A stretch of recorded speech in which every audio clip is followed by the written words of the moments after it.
కేతన్ అగర్వాల్ హత్య కేసు రంగంలోకి Mumbai ఉగ్రదాడుల case lawyer ఎవరి ఉజ్వల్ నికమ్. కేతన్ అగర్వాల్ హత్య కేసులో దేశంలోనే ప్రముఖ లాయర్ ను మహారాష్ట్ర సర్కార్ రంగంలోకి దింపింది. ముంబై ఉగ్రదాడుల కేసు వాదించిన లాయర్ ఉజ్వల్ నికమ్ ప్రభుత్వం తరఫున ఈ కేసు వాదిస్తారని తేల్చి చెప్పింది. కేతన్ అగర్వాల్ కుటుంబం విజ్ఞప్తితో ఫడ్నవీస్ ప్రభుత్వం ఈ నిర్ణయం తీసుకుంది. ఈ కేసులో దోషులను గుర్తించి వారికి కఠిన శిక్ష పడేలా చేస్తామని మహారాష్ట్ర సీఎంఓ వెల్లడించింది.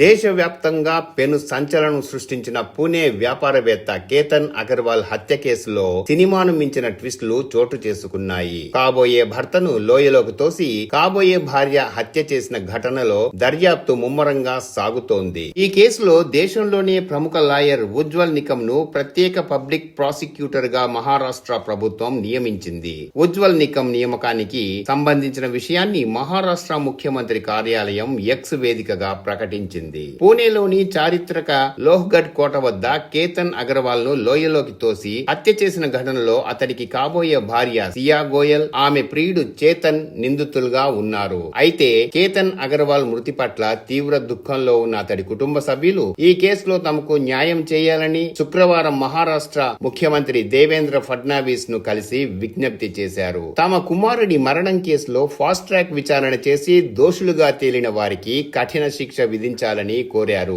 ఈ నేపథ్యంలోనే వారి విజ్ఞప్తిపై సానుకూలంగా స్పందించిన సీఎం ఫడ్నవీస్ కీలక నిర్ణయం తీసుకున్నారు. కేతన్ అగర్వాల్ మృతి కేసు చాలా దిగ్భ్రాంతికరమైన ఘటన అని దేవేంద్ర ఫడ్నవీస్ పేర్కొన్నారు. బాధిత కుటుంబ విజ్ఞప్తి మేరకు సీనియర్ న్యాయవాది ఉజ్వల్ నికమ్ ను ప్రత్యేక పబ్లిక్ ప్రాసిక్యూటర్ గా నియమిస్తున్నట్లు చెప్పారు. అందుకు నికమ్ ఉజ్వల్ కూడా అనుమతి తెలిపారని పేర్కొన్నారు. ఈ కేసులో విచారణ కోసం ఫాస్ట్ ట్రాక్ కోర్టును ఏర్పాటు చేయాలని న్యాయశాఖను ఆదేశించినట్లు చెప్పిన మహారాష్ట్ర సీఎం ఈ కేసులో ఏ అంశాన్ని కూడా వదిలిపెట్టేది లేదని తేల్చి చెప్పారు. ఈ కేసులో బాధితులకు న్యాయం జరిగేలా చూస్తామని హామీ ఇచ్చారు. దేశంలోనే ప్రముఖ లాయర్లలో ఒకరైన ఉజ్వల్ నికమ్ 26/11 ముంబై ఉగ్రదాడుల కేసులో వాదనలు వినిపించారు. ఈ కేసుతో ఆయన పేరు దేశం మొత్తం మారుమోగింది. ఈ ముంబై కేసుతో పాటు చాలా సంచలనం రేపిన క్రిమినల్ కేసుల్లో ఉజ్వల్ నికమ్ ప్రత్యేక పబ్లిక్ ప్రాసిక్యూటర్ గా వాదనలు వినిపించారు. ఇక